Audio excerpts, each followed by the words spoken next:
बिस्मिल्लाहिर्रहमानिर्रहीम। नाज़रीन अस्सलाम वालेकुम। मैं हूं आपका मेज़बान साबिर शाकिर वफाकी दारुल हुकूमत इस्लामाबाद से। कुछ ताज़ा तरीन ख़बरें बहुत ही अच्छी हैं और अच्छी ख़बरें इसलिए कि पाकिस्तान की एक बहुत ही कामयाबी हुई है। पाकिस्तान को अक़वाम मुत्तहिदा में पाकिस्तान की एक पेश करदा करारदाद मंजूर हो गई है और ये करारदाद थी इस्लामोफोबिया के ख़िलाफ़ आलमी दिन मनाने की करारदाद। ये अक्सरियत ने मंजूर कर ली है और इस तरीके से पाकिस्तान और OIC मेंबर्स जो हैं उन्होंने भी सपोर्ट किया। इनिशिएटिव पाकिस्तान ने लिया, ये मंजूर हो गई है, जिसमें अब एक दिन जो है वो बाकायदा तौर पे मनाया जाएगा इस्लामोफोबिया के ख़िलाफ़ आलमी दिन, और ये पूरी दुनिया में मनाया जाया करेगा। इस्लामोफोबिया है क्या? इस्लाम दुश्मन सोच, मुसलमान दुश्मन सोच, मुसलमानों को गालियाँ देनी, इस्लाम को गालियाँ देनी, हमारे अंबिया कराम को नौज़ुबिल्लाह बुरा भला कहना और ऐसे इक़दाम करना जिससे मुसलमानों की दिल आज़ारी हो, और ये सब कुछ होता रहा। लेकिन इसका क्रेडिट ये ज़रूर मैं कहूँगा कि मौजूदा वज़ीर-ए-आज़म इमरान ख़ान को जाता है कि उन्होंने इस मसले को बहुत भरपूर तरीके से उठाया और मुअस्सर अंदाज़ में मुख्तलिफ़ मग़रबी मुल्क और यूरोपियन मुल्क के हुक्मरान जो हैं उनको ख़तूत लिखे, एलची भेजे, ख़तूत लिखे और उनको एहसास दिलाया कि जनाब, जब आप इस्लाम के ख़िलाफ़ बात करते हैं या हमारे किसी भी नबी पाक के बारे में बात करते हैं, हुज़ूर अकरम सल्लल्लाहु अलैहि वसल्लम के बारे में ख़ास तौर पे उनकी शान में कोई गुस्ताखी करते हैं, और तो इससे जो मुसलमानों की दिल आज़ारी होती है वो आप सोच नहीं सकते। और इससे इंतहा पसंदी जिसकी मग़रबी मुआशरा बहुत ज़ोर शोर से करता है, वो उसकी वजह ख़ुद मग़रबी मुआशरा, मग़रबी हुकूमतें हैं। तो लिहाजा ये आवाज़ उठाई गई थी और पाकिस्तान के अंदर भी बहुत कुछ काम हो रहा है। और पहली चाइना की तरफ से कहा गया, फिर कनाडा के वज़ीर-ए-आज़म की तरफ से भी इसको सपोर्ट किया गया, फिर रूस के पुतिन की तरफ से भी इसको सपोर्ट किया गया कि इस्लामोफोबिया की मज़म्मत की गई और इसका एहसास दिलाया गया। फिर इस मामले को OIC के फ़ोरम पे लेके आए, जो कि मुसलमानों की तंजीम है, मुसलमान मुल्कों की तंजीम है, वहाँ पे भी इसको पजीराई मिली और फिर आहिस्ता आहिस्ता ये मामला जो है, ये एहसास अब हो चुका है। अब ये सिर्फ महज ये नहीं है कि ये आज़ादी इज़हार, फ्रीडम ऑफ एक्सप्रेशन है, नहीं, अब इस मामले को सीरियस लिया जा रहा है। और उसकी वजह यह है कि ये देखा देखी जो मग़रबी मुआशरों में भी इंतहा पसंदी, मजहबी इंतहा पसंदी उरूज की तरफ जा रही थी, और ये पॉसिबल नहीं होता कि आप एक तबके को इंतहा पसंद कहें और दूसरे तबके को, दूसरे मज़हब को प्रमोट करें, तो फिर मामला फैल जाता है। लेकिन इसका ये सब कुछ होने के बावजूद हमारा पड़ोसी मुल्क क्या कर रहा है? इंडिया अभी भी वो सरकारी सरपरस्ती में ये सब कुछ हो रहा है। और इस्लामोफोबिया, वहाँ पे जो इस्लामी क़वानीन हैं, इस्लामी शायर हैं, इस्लामी सकाफ़त है, उसको भी दबाया जा रहा है। और ये सिलसिला मग़रबी मुल्कों से शुरू हुआ, अब इंडिया भी उसमें काम आ रहा है। लेकिन मग़रबी मुल्कों में और इंडिया में बड़ा फ़र्क है।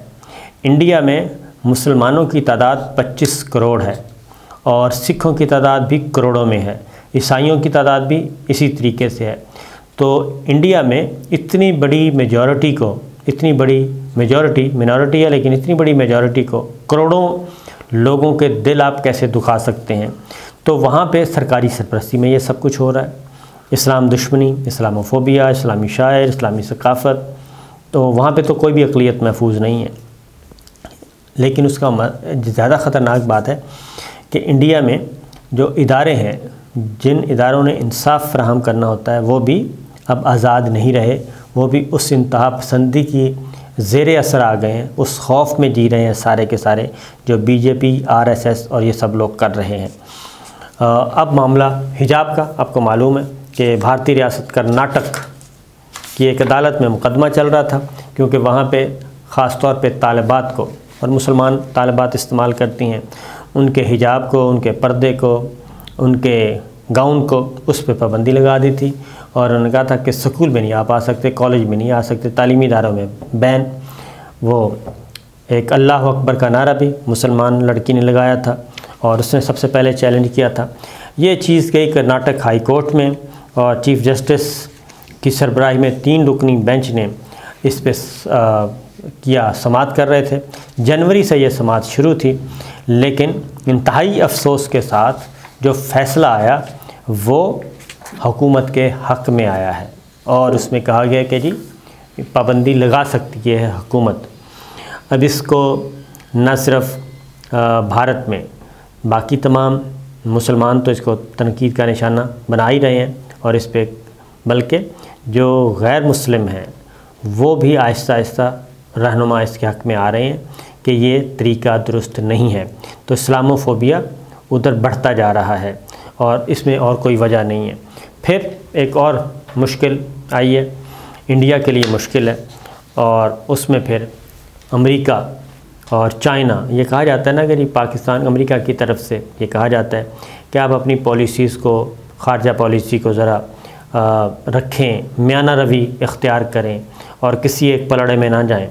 लेकिन अफसोस की बात यह है कि मिज़ाइल पिछले दिनों एक आया और पाकिस्तान के शहर मियाँ चन्नू में गिरा और उस पर पाकिस्तान ने बड़ा सब्र व तहम्मुल का मुज़ाहरा किया और अभी तक सिफारती और फ़ौजी चैनल से वो इस मामले की वजाहत मांग रहे हैं इंडिया से। इसके बरक्स अब वाशिंगटन में अमरीकी तर्जुमान से जब बात हुई, अमरीकी हुकूमत के तर्जुमान से, तो उन्होंने ना इसकी मज़म्मत की, ना इस पर तहकीकात की बात की, ना ही इंडिया के ख़िलाफ़ कोई स्टेटमेंट आई, बल्कि उन्होंने कहा कि जो इंडिया ने मौक़िफ़ दिया है उसी मौक़िफ़ को एक्नॉलेज किया और उसके बाद कहा बात ख़त्म, इससे ज़्यादा हम कुछ नहीं कह सकते। ये है।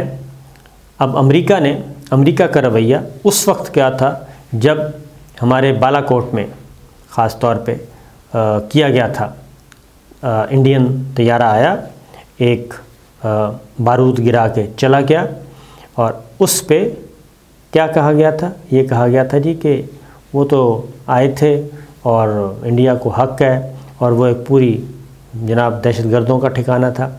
उस वक्त तो पाकिस्तान की मज़म्मत कर रहे थे। फिर जब पाकिस्तान ने जवाबी कार्रवाई की तो अमेरिका ने कहा कि जी जनाब आप इसको वापस कर दें अभिनंदन को।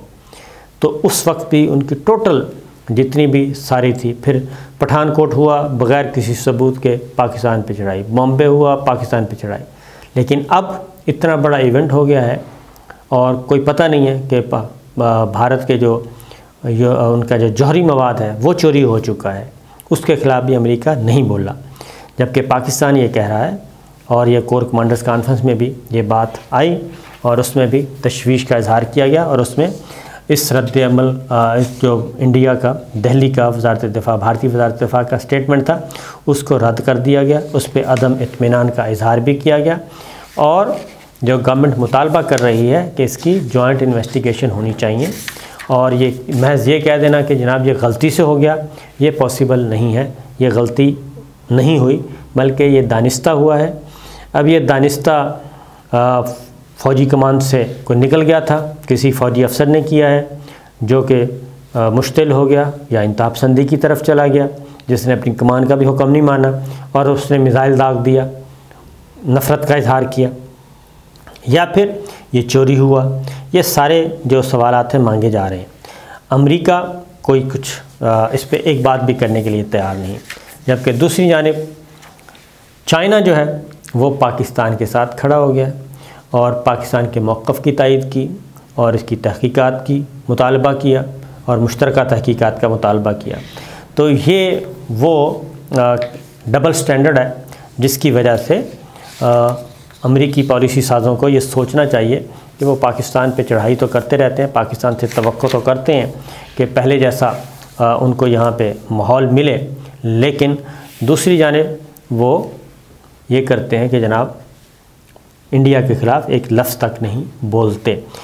जो फैटफ में पाकिस्तान के ख़िलाफ़ इल्ज़ामात हैं उससे कहीं ज़्यादा मामलात इंडिया के ख़राब हैं, लेकिन वहाँ पे उनको सपोर्ट किया जाता है। अब इसमें उनका बयान बड़ा मज़े का खेज़ है।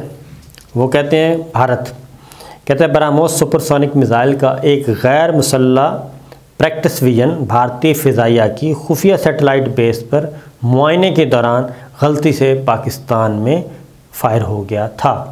अब ये ऐसी बात है जो किसी के भी ये जो गलती से फायर हुआ, जो पाकिस्तान के पास इंफॉर्मेशन हैं या पाकिस्तान की जो असेसमेंट है वो यही है, बल्कि पाकिस्तान की नहीं कुछ और मुल्कों के भी, कि ऐसा इसके बाद के ज़्यादा इम्कान आते हैं कि जहाँ भी ये मवाद नस्ब था वो किसी इंतहा पसंद आदमी के हाथ लग गया और उसने ये मिसाइल दागे हैं, और उसकी वजह से ये गलती से नहीं हुआ बल्कि ये दानिस्ता किया गया है और अब इस जुर्म को छुपाया जा रहा है।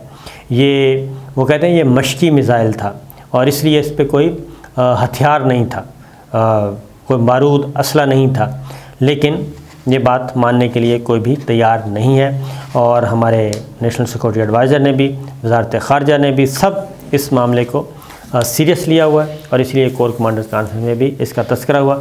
एक और ख़बर ले लें, वो है वज़ीर-ए-आज़म इमरान खान ने वज़ीर-ए-आज़म हाउस में एक यूनिवर्सिटी बनाने का फ़ैसला किया था और ये कौमी असम्बली से मंजूर भी हो चुका है बिल, लेकिन सेनेट में ये ज़ेर-ए-इल्तवा था। तो सेनेट की कायमा कमेटी बराए तालीम व तरबियत ने वज़ीर-ए-आज़म हाउस में यूनिवर्सिटी बनाने का बिल मुस्तरद कर दिया है और बड़े मज़े की बातें हुई हैं, जो बहस हुई है वहाँ पे। इरफान सिद्दीकी साहब चेयरमैन हैं, तो वहाँ पे ये ज़ेर बहस आया मामला और वज़ीर-ए-आज़म उन्होंने कहा कि वज़ीर-ए-आज़म हाउस रियासत की मिल्कियत है और इसलिए तालीमी इदारे की इजाज़त नहीं दे सकते यहाँ पे, और इस मामले पर कमेटी से मुशावरत कर लेते हैं। राना मकबूल साहब, मुस्लिम लीग नवाज़, उन्होंने कहा रेड जोन में तालीमी इदारा बनाना सिक्योरिटी रिस्क है, तालीमी इदारा बनाना है तो फिर बाकी इदारे बंद कर देने चाहिए। सेनेटर मुश्ताक ने भी कहा कि जिस CM हाउस और गवर्नर हाउसेस को एक मकरूज़ मुल्क के लिए बोझ समझता हूँ, लेकिन पहले यूनिवर्सिटियाँ बजट ना होने की वजह से सिसक रही हैं, वसाइल को पॉलिटिकल पॉइंट स्कोरिंग के लिए नहीं इस्तेमाल किया जाना चाहिए, लिहाजा ये बिल जो है वो 2 के मुकाबले में 5 की अक्सरियत से मुस्तरद कर दिया गया और इस तरीके से अब वज़ीर-ए-आज़म हाउस में यूनिवर्सिटी तालीमी इदारा नहीं बन सकेगा। लेकिन यह ज़ाहिर है कि मुस्लिम लीग नवाज़ की मेजॉरिटी थी और पीपल्स पार्टी की, लिहाजा उन्होंने इस बिल को मुस्तरद कर दिया। तो ये हैं जनाब ख़बरें अब तक की। इजाज़त दीजिए, अल्लाह हाफ़िज़।